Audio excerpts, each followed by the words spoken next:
It's showtime. Today we're going to talk about the best strategies to reach cold audiences. And why are they so cold? Well, we'll talk about the difference between a warm audience and a cold audience and how to reach them, along with other things. This show is about, on Mondays, this show is about artists, any kind of artist. You could be photographer, crafter, painter, sculptor, whatever. And as long as you want to make extra money, that's what this show is about. Today, we're going to talk about several questions, if we have time, including yours. But how to avoid scammers who are trying to buy art. Should I lower my art prices and why? Selling when painting in plein air. How much should I post on Instagram? Is it okay to turn down a sale if the offer is too low? How to market your art to locals in a touristy town. Where to start marketing, and the best strategy to reach cold audiences who have never heard of you before. How can I reposition my portfolio or marketing to start attracting more established businesses willing to pay higher rates? There's a lot in that to unpack. We're going to unpack it today. I'm Eric Rhoads, founder of several art magazines, newsletters, conferences for artists and other industries. I've been helping artists and galleries in the art world for over 2 decades, and my superpower is the business of art. And I've spent my career marketing and selling products, watched businesses and artists and others 10x their business when following my advice. So maybe I can help you. That's the goal. And I want to say a quick hello to everyone from the American Watercolor Society who had me speak at their banquet on Friday night in New York City. It was an honor. They made me an honorary member, and it was an honor to be there. And I talked marketing to them, so hopefully some of them are watching. Let's get this show started. It's Art School Live with Eric Rhoads.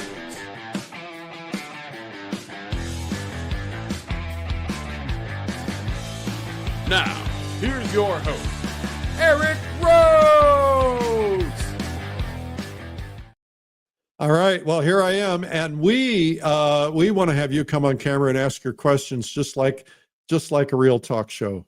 Okay, so all you got to do is go to artschool.live, not .com, artschool.live/stream. All right, and then there's all kinds of stuff. Turn your camera on and all that stuff. But come on and join us. We would love to see you. We love your questions. We love to interact with you. That way I can kind of, when you send your questions in, if I don't understand the question, I can't ask you questions. But we're going to get started right away. The first question comes from Kathy Teasdale. Kathy says, I was wondering if there's a process that artists use to verify whether or not a request to buy art via Facebook is a scammer. I was contacted yesterday by a person who claims to live in North Carolina, wants to buy one of my paintings. What's the best way to proceed? Any suggestions? I feel totally out of my comfort zone trying to navigate these current scams and their levels of dishonesty. I didn't know there were levels of dishonesty. I thought it was either you're honest or you're dishonest. Anyway, thank you in advance for any advice. Okay, Kathy.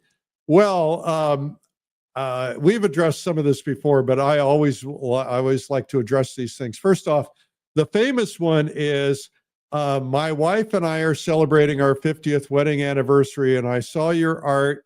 And if you see those words, or we're celebrating a birthday or whatever, just don't even respond, right? But they basically do this. They say, okay, well, I want to buy this painting from you. And they buy the painting and they send a check and they overpay you.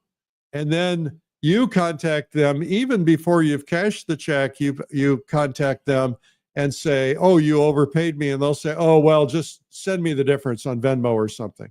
And so you do that, or you send them a check, whatever, and then you go to cash their check and it doesn't cash. In the meantime, you've sent out a painting. The best advice for you is, first off, get paid, get a Venmo account or an electronic service, Apple Pay or something like that. And that way, you're probably a little bit more protected. Otherwise, do not send anything until you've cashed the check, right? And that's the bottom line, and if they say, well, I'm in a hurry, I'm trying to meet a birthday, then you'll have to say, okay, well, then you're going to figure out how to pay me in a way that works, right? Venmo or PayPal or Apple Pay or whatever, right? So think about that. There are lots of scams out there, but there are also lots of legitimate people who are buying through social media, and you want to make sure that you're dealing with those people. All right. So make sure you say hello in the chat. Make sure you tell us where you're watching from. We have people from all over the world. I had an artist come up to me. As I mentioned, I was speaking at the National Watercolor Society dinner. There were a lot of really, really prominent artists there. Very, very famous people. That was really fun. And this woman came up to me. She said, she introduced herself. I said, oh, I know you. You've been on my show. She said, yes, I have. I won't mention names. She said, I want to do it again. I said, why? And she said, well, because so many people watched it. She said, I had like 47,000 views or something for the show. You guys are doing a good job. Thank you for that. We like it when you watch. Thank you for that. Make sure you go into the chat, the comments, and tell us where you were watching from. I see you all over the world. It's hard for me to respond to the chat and answer questions at the same time. Again, if you guys want to come on live, just go to artschool.live/stream and we'll put you on. In the meantime, we have another question. This one comes from Doris. I don't know what Doris's name is, last name, or where she's from.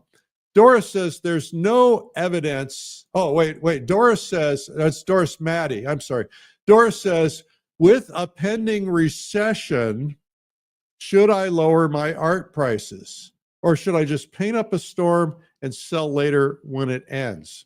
Well, Doris, first off, you got to be very careful who you pay attention to. There is no pending recession. The reality is we have been essentially in a recession for the last 3.5 years. And so the economy has been pretty awful, and a lot of people are predicting it could get more awful. A lot of people are predicting it won't get more awful. I don't know what to predict, but I will tell you this, that everybody needs to know that you can make a very fine living during a downturn, an economic downturn of any kind. Why? Because there are always people with money, right? In an economic downturn, there are people who make a lot of money. A great example of that would be bankruptcy attorneys, right? So, if there was a trade magazine for bankruptcy attorneys and you were advertising in there, you're probably going to reach a lot of very wealthy people. But there's a mindset that comes with an economic downturn, and the mindset is, I'm rich today or I'm poor today, right? Or I have money today and I don't have money to spend tomorrow. So you've got to tap people in that mindset. And what it does is it fluctuates, right? It's up and down. Like, let me give you an example. My dad said to me, I don't feel very rich today. I said, why? He said, well, I just had to replace my roof. So, you spend a big amount of money paying for your roof. But, on another day, it's like, oh, I feel rich today. Why? Oh, I got a commission check in the mail, or I sold a painting or something like that. So everybody has these ups and downs. Everybody has mood swings, and fear kind of goes up and down with it. And so some days, you feel like it's a recession. Some days you don't, and it depends, because remember that the job of the media, by the way, I grew up in the media. I know that their full intention is to get you to watch more. And their full intention is to come up with the most salacious, crazy stories to create fear so that you'll watch more, right? So just understand that, if you don't spend all your time on the media, I don't even spend any time, I don't watch the news. I just put my head in the sand. If there's something really major, I'll figure it out. I'll learn about it. But, I talk to people, they're like, oh, I don't want to do this, or I don't want to do that. And I'll go, where'd you hear that? Oh, I heard that they're doing this. And it's like, it's not true. But everybody, when you have this political climate, it's like nobody is civilized anymore, right? So what I mean by that is, one side is always saying bad things about the other side, even if they're doing good things, because they just don't want to ever give them a chance to succeed. So don't get so worked up, right? All right, now let's talk about recessions. If there is a recession, the best thing you can do during a recession or during an economic downturn is to increase your level of activity. Now, what do I mean by that? Now, in a regular year, I market pretty regularly on a regular basis. If I think the economy is tough or I'm having trouble selling things, I double down, I market more, I send more, I talk to more people, I advertise more, I increase everything I possibly can because I want to capture the people who are spending. There are always going to be spenders. And so, and if they're not, then you're building inventory where things get better. And I suspect that things are going to get really, really, really good in about 6 months. That's just a gut feeling. So I'm telling my team, get ready. We're going to make more money than we ever thought possible in the next 6 months, but you got to be ready for it, right? You got to have everything in place. So it never hurts to build some inventory. But remember one thing, I tell this story a lot. During the Great Depression, which was the worst economic time of all times, during the Great Depression, there were two cereal companies. One was called Post. They had a 90% market share. And there was a young startup called Kellogg's. Post Cereal's board met and they said, hey, there's this startup. He's getting really aggressive with advertising. Should we start advertising? And the board said, no, we're the #1 brand. We're strong. Nobody's ever going to take it away from us. We need to save money. It's a recession or depression. Let's not spend money. In the meantime, Kellogg just spent all this money advertising. By the end of the recession, Kellogg had a 90% market share or a 60% market share, and Post dropped to 40. And as a result, Kellogg has been on top ever since then, right? Advertising works. I can tell you story after story after story of people who doubled down on advertising when everybody else stopped, and they just boomed. And I'll tell you, this happened to me. I had a situation where in my radio business, I have a radio trade magazine company. And in the radio business, things were really, really, really awful. And we had to cut back. We had to reduce the number of people. It was really terrible. This was one of the earlier recessions. I've been through 3 or 4 now. And we went out and we made more sales calls and we advertised more heavily. And what happened is that we started getting business nobody else was getting because they had just given up. They weren't asking for money. And so you just never give up. That's the first thing. But secondly, because we had cut our expenses so much, when the recession was over, we became wildly profitable again. And it was fast. So you got to be ready. Okay, I don't know if we have any calls, but if you want to go call in live, just do this. Go to artschool.live/stream and make sure you go on and say where you're from in the chat. That would be really terrific. And if I see questions in the chat, I'll try to highlight them. Okay, let's see here. All right. Here's one from Hugo in Bush. Hugo says, if you are painting on site at a plein air event, for example, I was painting at a castle, cool, and visitors were touring the castle, which takes about 2 hours. They see your unfinished work and they express interest in buying it. And when they return, should I hurry up and finish it?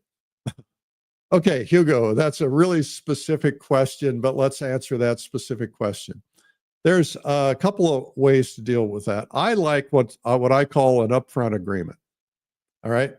In a case like that, so somebody walks up to you and says, "Oh man, I love this painting of the castle. Can I buy it?" And your answer is, "Sure." And then they say, "Well, I'm going to go on the tour of the castle." Here's what you do. You say, "Listen, if you really want to buy this, here's what typically happens. I stand here at the castle and I paint a lot. And sometimes you go in, somebody else is going to buy this painting. If you really want it, go ahead and commit now. Give me a little deposit now. I'll hold it for 10, just give me $10 deposit and I'll hold it for you because I know you're serious about it. Well, of course, it's better if you get a better deposit, right? Because somebody else wants to buy it and I turn them down, then you change your mind. I'm all of a sudden I'm stuck. So that's a move you can do. Or you can, you can just take your chances and hope they'll come back. In terms of finish of the painting, the other thing I would like to say is, I'd say this. Well, let me, before you go on the tour, let me ask you this. You do want to buy it, right? Now, do you want me to frame it? Do you want to take it with you wet? Or because you're on vacation, I assume you live somewhere else. So if you want, I will let it dry. I'll varnish it. I'll put it in a frame and I'll ship it to you.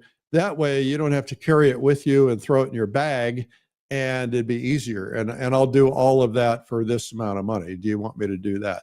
Now you've got them committed. Then you don't have to worry about, they can still come back and see it and see its progress, but you can finish it whenever you want. That's what I would do.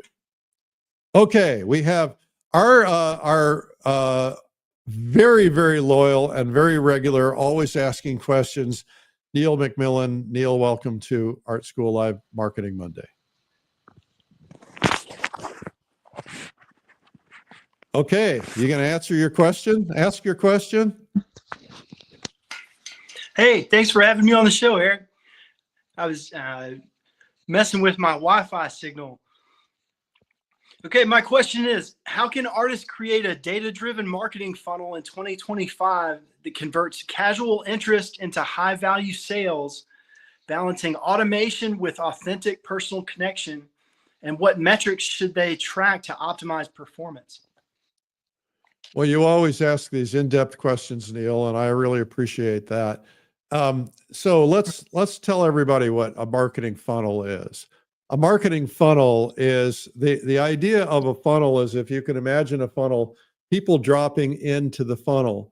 And as the funnel narrows, fewer and fewer come out. The coming out at the bottom in the hole in the funnel is a sale, right?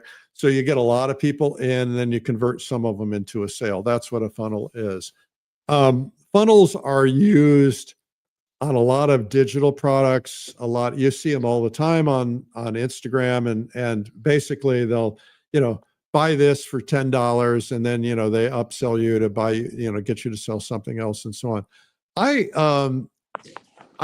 don't know, Neil, that I would sell art that way, because art is not a commodity, and it's different than selling a commodity. So if you have a situation, Neil, like let's say you're selling original artwork, you're building a digital infrastructure, a very in-depth digital infrastructure for one painting. And I just don't think that works very well. It's not very efficient. And you're advertising a lot to drive people to that one painting. And then once that one painting is gone, then it's gone. Now, you could potentially do that into a strategy for the painting reproduced on something, Monet mouse pads or, something like that. And then you've got to do it. But the problem with a funnel, and by the way, I use funnels all day long, every day. The problem with a funnel is that you have to really understand your pricing, and you have to understand what you call your lifetime value of your customer. So if, let's say I go to all the trouble to create a funnel and I sell something for a low cost, because most funnels work with a low cost in the beginning, then how do I get them to upsell to a high cost? So here's a scenario. I'm not suggesting this is the right scenario, but it might work. You could say, okay, I have a Neil McMillan print, a 5x7 Neil McMillan print. I'll ship it to you for only $7.95, right? And the key is to get them to get their credit card out. So now you've got a sale. They have $7.95. You've got their credit card. And now you then say, hey, since you bought this, would you like to upsize it? This one's 5x7. Would you like a 16x20 instead? You can upsize it for only $20 more, or $30, $50 more, or whatever. And so now what you're doing is you're getting them in at one price, and then you're trying to get them to convert to another price. Now, what you could do from that is you could say, hey, thanks for buying the print. We have the original available. If you would like to buy the original, it's only $50,000. Okay. So that's how you could do something like that. In terms of the data-driven, I don't understand that part of the question. Come back to me and tell me that. The data-driven part? Yeah. I guess using metrics to guide the decision. So what decision? What decision? The decision of the funnel and how it's constructed. Oh, well, the metrics all go back to, first off, you got to know your customers. You've got to know their average lifetime value. So if you have a business and you know that the average customer will spend $1,200 with you in the first year, then you can say to yourself, all right, I'm willing to spend 20% to get that customer. So now you're willing to say, okay, if I can get somebody in the door for $240, which is 20% of that amount of money, I'm willing to spend $240 on social media to get enough impressions to get a customer. And so you might have to, talk to 1,000 customers to get that one customer. And so that's where data metrics really come into play, and really understanding that you have an opportunity to get somebody in as a lifetime customer. And then your goal is, if you know that person, if an average person who comes in and buys your $7 print, that they will eventually spend enough money with you that they're going to spend $1,200. Now your goal is to see if you can get them to spend that as soon as possible, right? And that's why you keep throwing things at them. Hey, why don't you want to buy this workshop from me? You want to buy this whatever from me? It can be a little tedious. And I think the thing we have to be careful about with art, and especially original art, is we want to be respectful of it. And I'm not so sure that I love that concept as an idea for selling art. I mean, it might be fine, but you've got to make sure that I'm not a big discounter. And so there's some things that's perfect for. People do it with books all the time. Hey, buy my book for $7.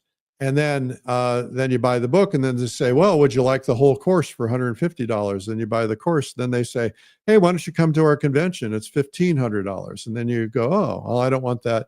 And then they say, well, since you didn't want the convention, do you want the tapes of the convention? And they're only this much money. So there's a lot of different ways to approach that, Neil. All right. Did I answer your questions? Yes, sir. One follow-up question, if you don't mind. What's the most cost-effective way to start a marketing funnel for artists with limited budgets? And which free or low-cost tools do you recommend? I don't recommend tools. I don't know the tools.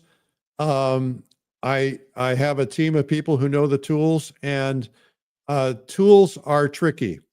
And the reason they're tricky is because sometimes they're cheap and they don't do the job, and sometimes they're cheap and they do the job. I just had a 2-hour discussion with a group of people last week where one of the tools that we want to use is extremely expensive.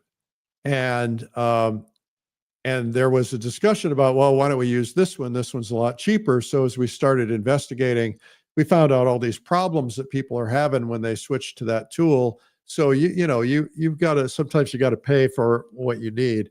I think unless you really have a good plan and a budget, these things are not cheap to do. They cost a lot of money to do. And you just want to really understand your product really well and your metrics on your product before you go there. All right, I'm going to move on, Neil. Thank you so much. Thank you, sir. And it's nice to see you. We'll see you at the Plein convention, I know. All right, so we have another one. Let's see here. We have one from, let's see if I can find this. Okay. Oh, we have another one. Oh, we have 𝗕𝗲𝗀𝗃 𝗕𝗲𝗀𝗃. Did I, whoops, you keep going away. Did I say it right, JP? Hello? Yeah.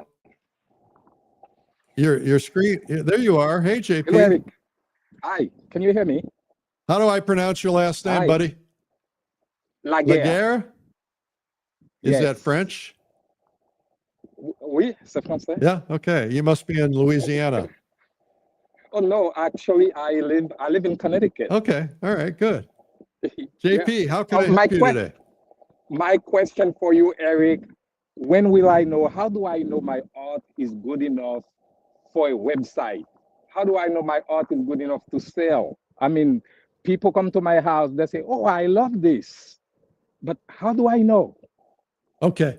And that's a really great question, JP. And let me see if I can address that for you. The first part of that is your mother always loves everything that you do.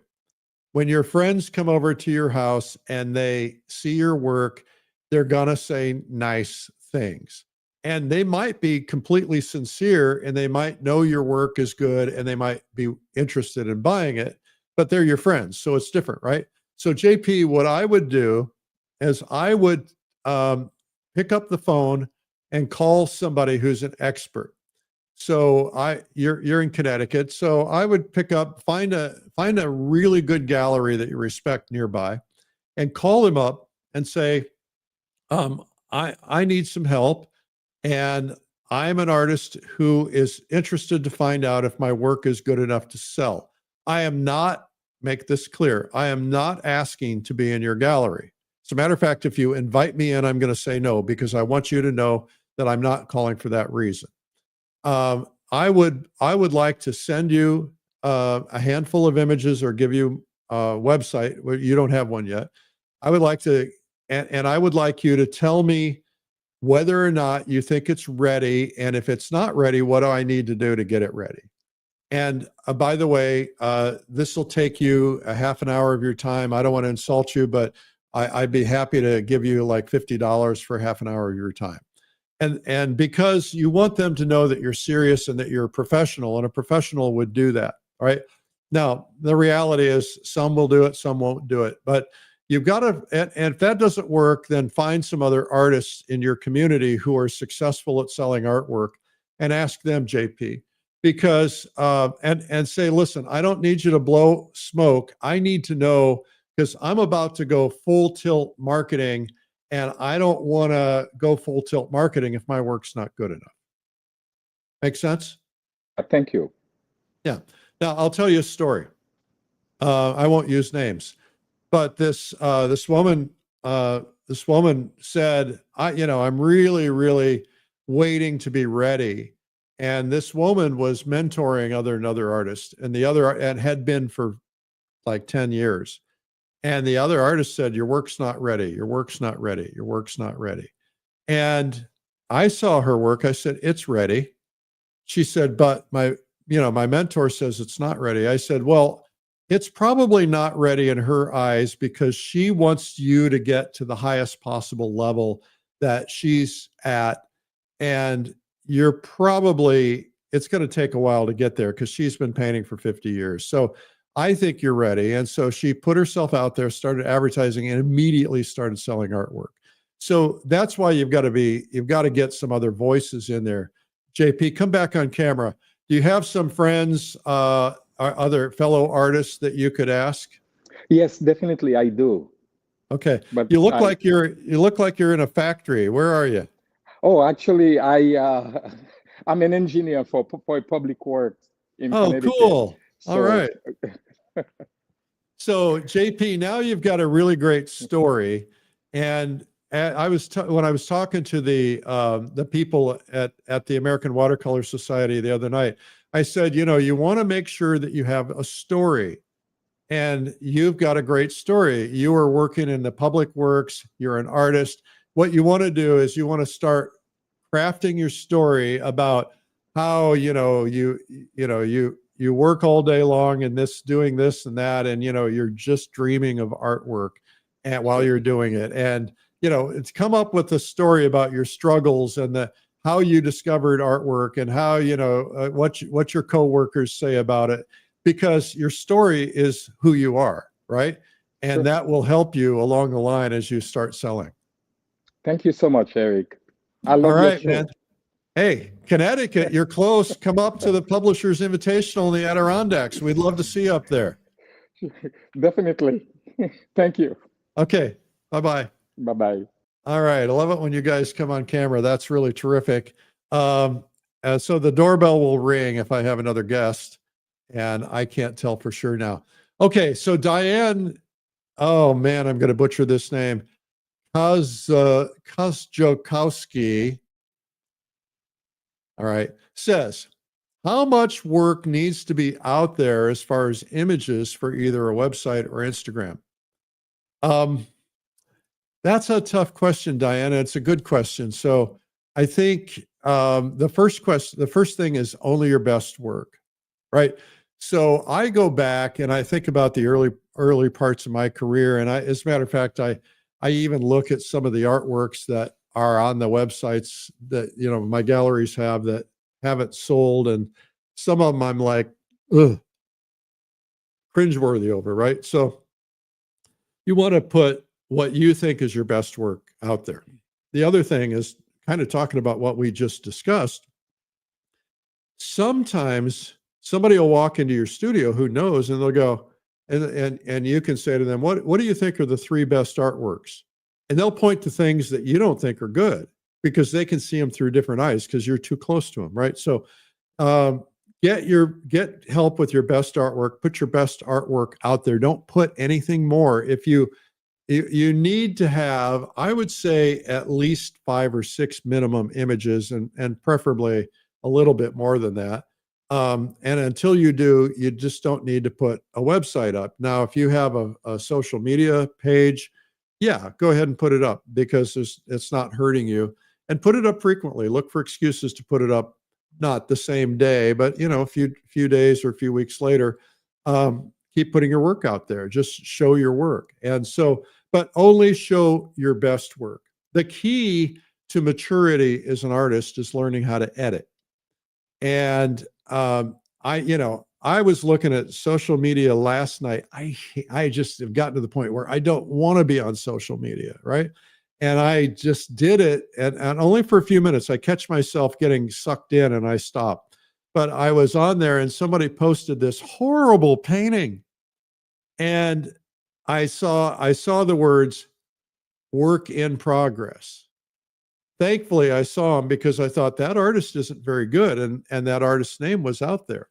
So I'm a big stickler about don't post anything until it's ready to be seen, because not everybody understands work in progress. Not everybody's going to see work in progress, and they're going to see your name and a bad piece of art, and you're going to brand yourself as a bad artist. Don't do it. All right. Next we have, let's show everybody how we can get online here. If you guys want to come on the show, just go to artschool.live/stream. And that's how you do it. In the meantime, what I want you to do real quickly is I want you, I'm a ham. I dressed up in this old Western costume. Let's play that now.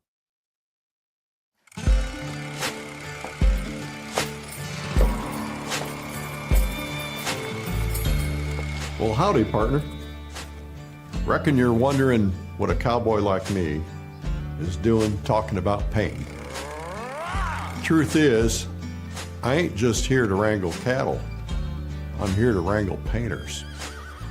This here's Virginia City, one of the paint out locations at this year's Plein Air Convention and Expo. And let me tell you something, it's got more character than a saloon at midnight. More textures than a tumbleweed in a windstorm. And more inspiration than a cowboy at the end of a Clint Eastwood trilogy. You'll be stepping into the Wild West with your easel in one hand and your paintbrush like a 6-shooter in the other.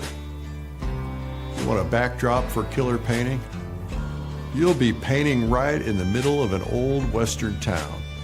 Historic buildings, wooden storefronts, a real deal steam train, and more cowboy charm than a John Wayne double feature.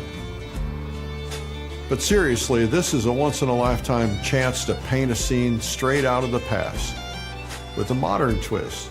You, your brush, and the best plein air painters in the world right beside you. Now, I ain't just hollering about Virginia City for the scenery. Here's why I think y'all should saddle up with us for the whole Plein Air Convention and Expo. You're getting world-class instruction from 75 or 80 of the top artists teaching you their best-kept secrets on oil, watercolor, pastel, wash, acrylic, you name it. And you won't just watch, you'll paint right alongside the pros, out in the field, on location, boot deep in inspiration. And let's not forget about all the artists you'll meet, folks who speak your language, share your passion, and become your art posse for life.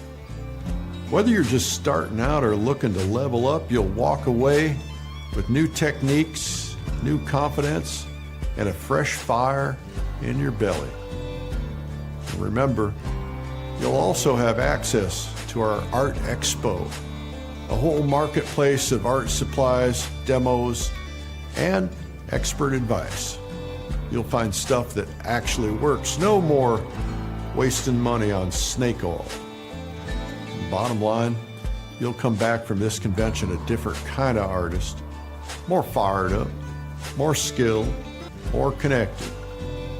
And you'll have the kind of memories you don't just paint. You'll have the kind of memories you treasure. So what do you say? Dust off those boots, grab your brushes, and meet me in Reno and Lake Tahoe this May for the Plein Air Convention and Expo. And to make things a little bit more exciting, we're going to paint Virginia City in our finest Western duds.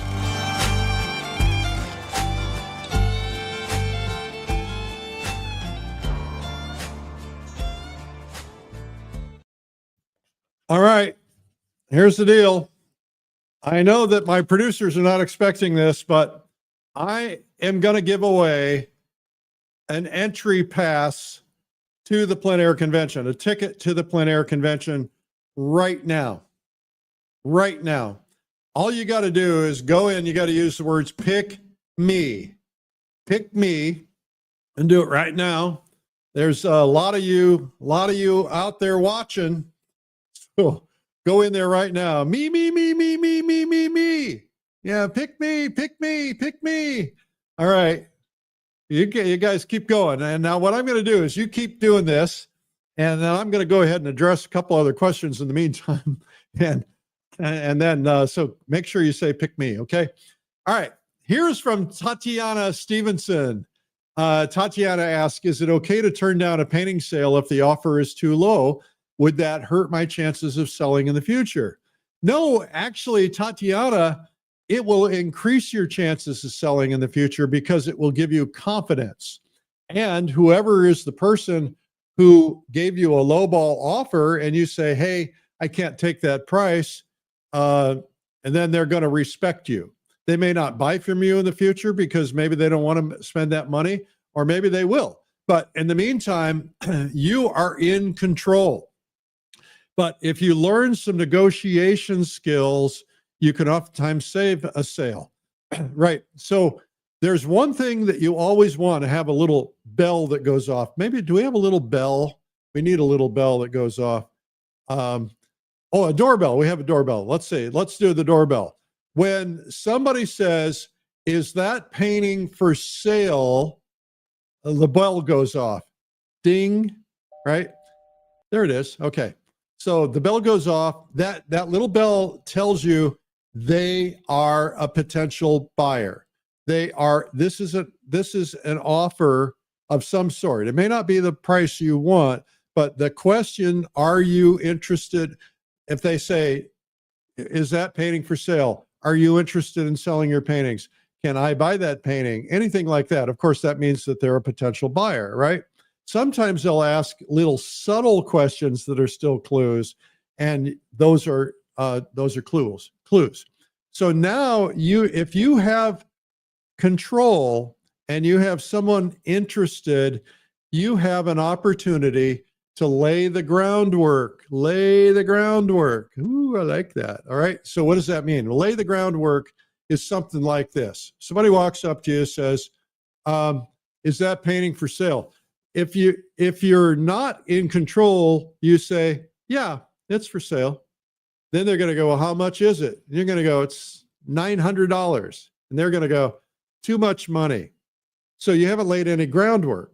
So there's research. I talked about this at the American Watercolor Society the other night. There's research, and there's a book called 𝗠𝗿𝗶𝗴𝗁 by Cialdini that talks about this research, that if you get a higher price mentioned before you mention your price, it makes your price seem cheaper, right? I'm not cheap, not less money. It makes it seem less money. So here's what I like to do. Somebody walks up to me and they say, hey, do you sell your paintings? I'll go, yes, sir, I do. And then I go into my speech. I'll say, yes, sir, I do, but I don't sell them here. Or I'll say, well, kinda. And they say, well, what do you mean kinda? Well, I do sell my paintings, but I don't sell them here. What I do is I'll take this painting back. I had this happen to me. I was painting this big painting outdoors in Lake Placid. And this couple came up to me and they said, do you sell your paintings? I said, yeah, kinda. And that way you don't seem overeager, right? Yeah, I kind of do. Well, what does that mean? Well, here's what's going to happen. My paintings sell. I'm going to send this painting. I'm going to take this painting home. I'm going to touch it up. I'm going to let it dry. I'm going to put 2 or 3 coats of varnish on it. I might sand it down between varnishes or something like that, and make it shiny or whatever you do. And then I'm going to put it into a really exquisite picture frame. And I'm going to, wire the frame and go to all this trouble to do that. Then I'm going to put it in a box. I'm going to pack it very carefully, put it in a crate. And I'm going to send that crate off to my dealer. I've got a dealer. I've got these 3 galleries, and I'm going to send it to this dealer. They're going to put it on their wall, and they're going to put a $10,000 price tag on that painting. And so, yes, I kind of sell my paintings, and I'm going to get they're going to sell it for $10,000. They're going to keep half. I'm going to get $5,000 for that painting. And then I got to deduct the amount of money for my time and for the frame and all that kind of stuff. So yes, if you were interested in this painting, make me an offer and don't say anything more. And the reason you do that is now you've established you're a $10,000 artist. They can get it for $5,000 because you're not selling through the gallery. You got to be careful about that too. We'll talk about that sometime. And then you say, make me an offer, and they're going through their head. Okay, how much is a frame? How much is this? How much is that? And they'll say, hey, would you take 4,200? And you'll go, well, can you do a little better than that? And you'll go, well, maybe 4,600. I said, okay, we got a deal, right? So because they're doing a calculation in their head. But if you say, well, the price is 4,200, it still might be too much. So now you let them say, make me an offer. And it works very well. So I would consider that. Now, here's the other thing is, let's see here if I can find this. Let's see. Here's one for Marie. This is a different question. I live in a tourist town. I get lots of summer traffic, but I barely get any locals the rest of the year. How can I market differently to locals without making my business seem too touristy during peak season? Well, I think, Marie C., the first thing I say is, why do you want to? Right? So if you owned let's say you live in Maine and you own a lobster shack, and your lobster shack is only open from springtime through fall, and then you take the winter off. You make all your money on tourists, and then there's nobody in town, right? So why can't you do the same thing? Why don't you just say to yourself, listen, I'm gonna try like crazy, and I'm gonna see if I can sell my entire year's worth of inventory in the 3 months or 4 months or 6 months of the tourist season. And whatever is touristy is fine. People want to buy the castle, or they want to buy the famous landmarks, right? And when I go to touristy places, I paint famous landmarks because I want to have those, right? So why wouldn't they buy them? And so I don't know. I know your question is how can I market differently to locals without making my business seem too touristy during peak season? I'd go full out touristy and don't worry about the locals. That would be my first answer, right? Because really, why should you care about the locals? And I'm not dissing the locals, but the locals may not want the same kind of paintings that the tourists want. So if you are going after the locals, you got to do your research. What are they going to want? What kind of paintings? Who are they? How many of them are there? What can they afford? Like if you're in a tourist town and all the rich people who own the restaurants leave for the season and there's only people left that can't afford paintings, maybe that's not the place to be selling them. Maybe you need an online strategy, or maybe you need a national strategy.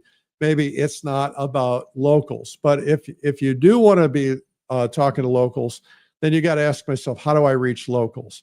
Well, there are no tourist magazines in the off season, so you can't reach them that way, and they don't read those anyway. So what do they read? They read local websites. They read the local newspaper, maybe. I don't know if anybody reads those anymore. I don't. But there's something that can reach them, and that might just be doing an off-season show so the locals have something to do. And so you also said, what does being too touristy look like? Well, being touristy, I assume you mean painting touristy paintings. Paint them all day long. They're going to understand. They sell cut off alligator heads in St. Augustine, Florida, with their mouth open like that. And, it's like, I would never put one of those in my house, but people do, right? And then people are going to understand, you're making a living, you're selling touristy stuff. That's okay. All right, I want to tell you about something I'm doing. We told you about the Plein Air Convention. I have an artist retreat. I mentioned this earlier with my guest, whose name I can't remember. I'm sorry. But I do this thing in the Adirondacks. It's a retreat. It's called Paint the Adirondacks. And it's 1 week where we all get together. We stay in one place. We put you up. We feed you. We paint twice a day in different locations, and sometimes we paint well into the evening. We sit up at night, we party, we have fun, we play, we make friends, we sing, we do music, and there is no qualification to come, right? You don't have to be good, you don't have to be bad, you don't even have to paint. If you don't want to paint, you can come and be part of it. It's called Paint the Adirondacks. It's my publisher's invitational. It's coming up in June, the 7th through the 14th. And it's going to be a blast. And so we hope you'll come. If you can't come to that one, we have one called Fall Color Week later in the fall. And then we have one in the winter called Winter Art Escape, which is going to be in Hilton Head. Fall Color Week's going to be pretty good this year too. So, okay. Now we have another question. We have to pick a winner. Okay. Pick me. Did you guys get all your pick me's in there? All right. All right. Oh man, this is tough. I don't know. I'm just going to have to go through and just stop scrolling. Let's see if I can. Oh man, you guys are still putting them in there. Stop. Okay. All right. So this is for a ticket to the Plein Air Convention. You're going to have to get your own hotel. You're going to have to do all that other stuff. Jim Beckley, you are the winner of the Plein Air Convention ticket. We hope you can come. Jim Beckley, it's in Lake Tahoe this year, and you should come. It's going to be really, really terrific. Jim Beckley, you are the winner. We will reach out to you, and Amadine will tell you, oh, you need to send us an email. Not sure how to do that. We'll put it on the screen for you, Jim.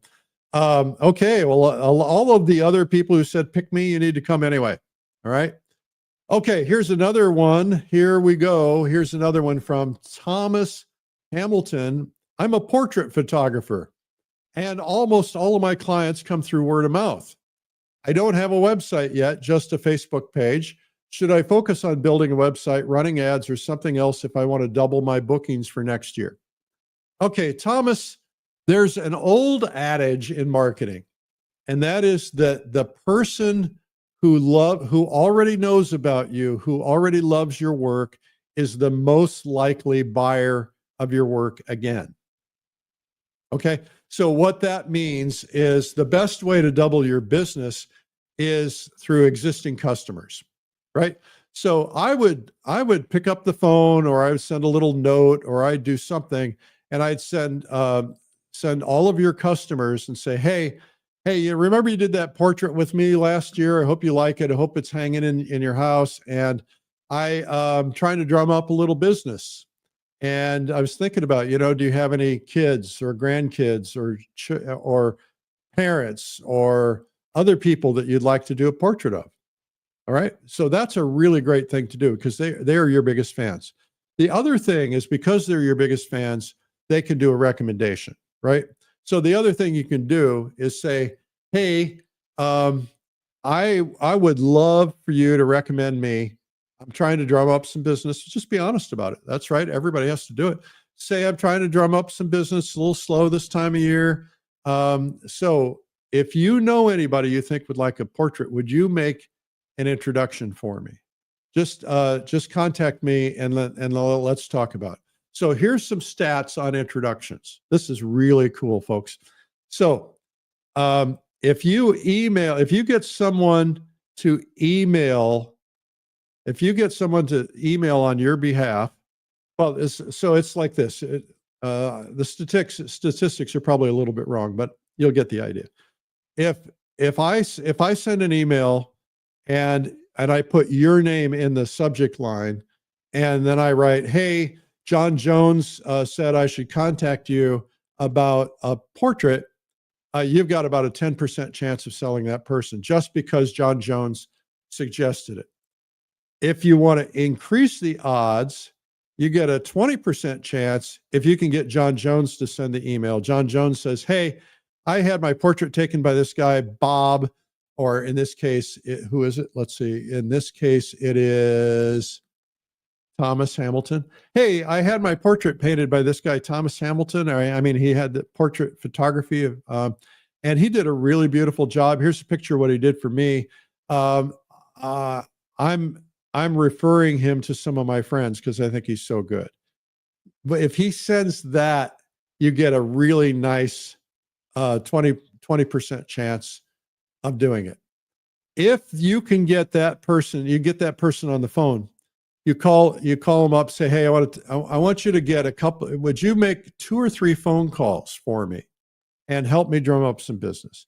You know somebody who's going to need a portrait. So they pick up the phone and they say, hey, Billy Bob, I just wanted to tell you about my buddy. This guy, Thomas Hamilton, the photographer, he is so good. He did a professional photo of me. He's so good. Everybody comments on how beautiful it is. And I thought you need a portrait like that. I thought you would like to know about him. Here's his phone number in case you ever want it.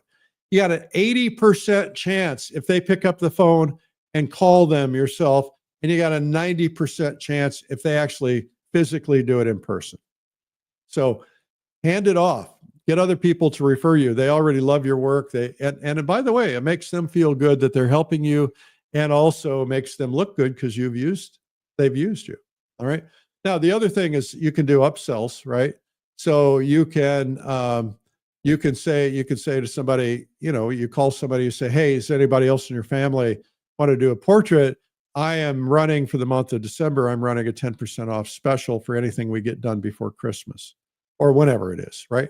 So, and you can say, for up to 2 more, not more than 2. So you're putting a limit on it. Anyway. Okay, let's see. We've got a little bit more time. Too late for anybody else to come on, but let's do this. Here's one from Anonymous. I started offering online painting classes after doing local workshops for years. I'm getting a few signups, but it's mostly people who I already know. What's the best strategy to actually reach cold audiences who have never heard of me before? Okay, so let's first define cold audiences, right? So a cold audience is someone who does not know you. The more they know you, the warmer they are. The more they trust you, the warmer they are. The more they know and trust you, the more likely they are to buy something from you. All right, so let me give you an example. Let's say I want to sell somebody on going to the Plein Air convention. All right, so you want to go, if I just put ads out there to people who don't know me, and I say, hey, you need to know about the Plein Air convention, the interest is going to be a lot lower.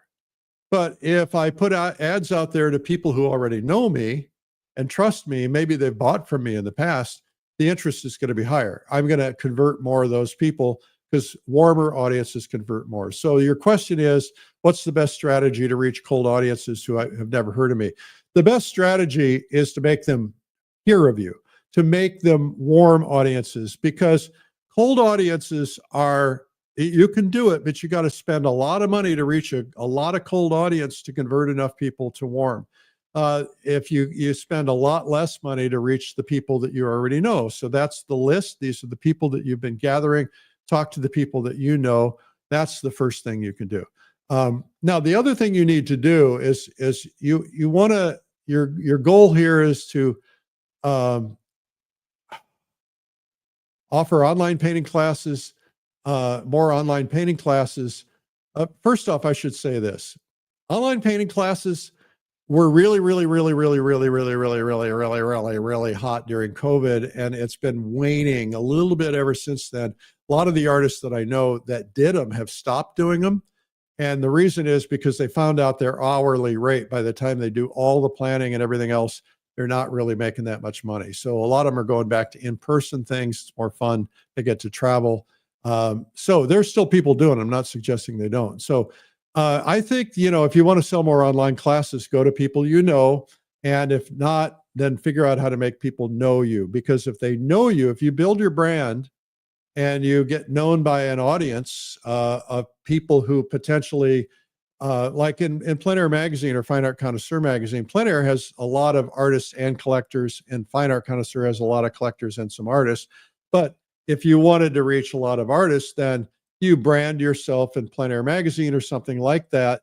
And then not only will that help you get more familiar with people so that they will buy artwork, but then when you put a tag in there, it says I do workshops. So 𝗕𝗲𝗄𝗏, may she rest in peace, ran these ads at American Art Review for years. And I was a subscriber, and I didn't know anything about art workshops, but I loved her work. And because I saw it over and over and over and over again for a few years, I thought, wow, she's famous, right? That's how the brain works. And then I thought, well, and then I saw the little tagline that says, we offer workshops. And I saw that she lived nearby. So I called her, I signed up for a workshop. So, but it took a lot of impressions before I did that. Cold audiences are tough. Warm audiences are beautiful. All right. Try to make warm audiences. Okay. So let's see here. We got one more. Let me just do this if we can. Sandy Jean in North Carolina says, I keep getting stuck working with very small, low budget clients. How can I reposition my portfolio or marketing to start attracting more sophisticated, established businesses willing to pay higher rates? I don't know what Sandy's service is, but I will tell you this, Sandy Jean, low price is a symptom of environment, right? If you're in the wrong environment, I always say you don't sell a Bentley at a flea market, right? The flea market is where you buy cheap stuff. So that's not the same as farmer's market, right? But a Bentley does not sell there. A Bentley sells at a Bentley dealership, which has got beautiful chrome and mirrors and all kinds of stuff, or it's sitting outside in the lobby of the Metropolitan Museum of Art or something like that. You've got environment is a huge, huge part of selling. So you got to figure out where's the environment to reach these people. Start out by finding out, who do you want? How do you reach them? You're going to have to figure that out. What are you willing to pay to reach them? And what do you want to charge? And then do the math on that and see if that all works. And if it does work, then start targeting those people by figuring out where they live. There's a saying that I use all the time: stand in the river where the money is flowing. You don't want to stand in a dry riverbed, and you don't want to stand in a river where the water is this deep. That's low price. You want to be in a deep river where people spend money. I was at a private reception at the Metropolitan New York for the John Singer Sargent opening last week. It was only available to certain people, and the people that were in there were dripping with diamonds. And so those are the people that I want to reach if I'm trying to do something like that. So you've got to find out how to reach them. Where are they? Where do they live? And target those particular people. Give it time. It's going to work. Okay, so I have a free gift for you guys. get my free video, 97 Incredible Art Secrets from the World's Finest Artists. You can get it for free at 97artsecrets.com/ASL. And it's really good. It's a couple hours and it's got some really great videos in it. So check that out. We're about ready to do a new one too, but you want to get this one first. We're going to take that one off the market soon. That's free, by the way. And if you want DVD, we'll send that to you too if you pay the shipping. Okay, otherwise you get instant viewing, which is what everybody does these days. We talked about the plein air convention. Make sure that you do that. I also wanted to tell you that a year ago, this is really important for you guys. Not even a year ago. Take that down. We're not talking about that. Okay, so can you remove that? Maybe you can't. I don't know. So about back in January, I did Art Business Mastery Day, and I had some guests on, and those guests talked about building your business and all aspects of it: Instagram, Facebook, selling technique, all kinds of other things like that. And we've made that available now for replay. So if you go to artbizmastery.com, you can get the replay and see that. And that would be a really cool thing for you to do. We're here every weekday at 12 noon, Marketing Mondays, Feedback Fridays, and art training in the middle. I want to thank my guest host who has been here last week so that I could go to New York and do some of the fun things that I needed to do. Make sure you subscribe to this channel, go to YouTube. Even if you're on another platform, because you're watching it on a lot of other platforms, go to YouTube at some point and look up Art School Live and subscribe. That would be really good. It'd be helpful for us too. And I'm Eric Rhoads, and I will see you tomorrow.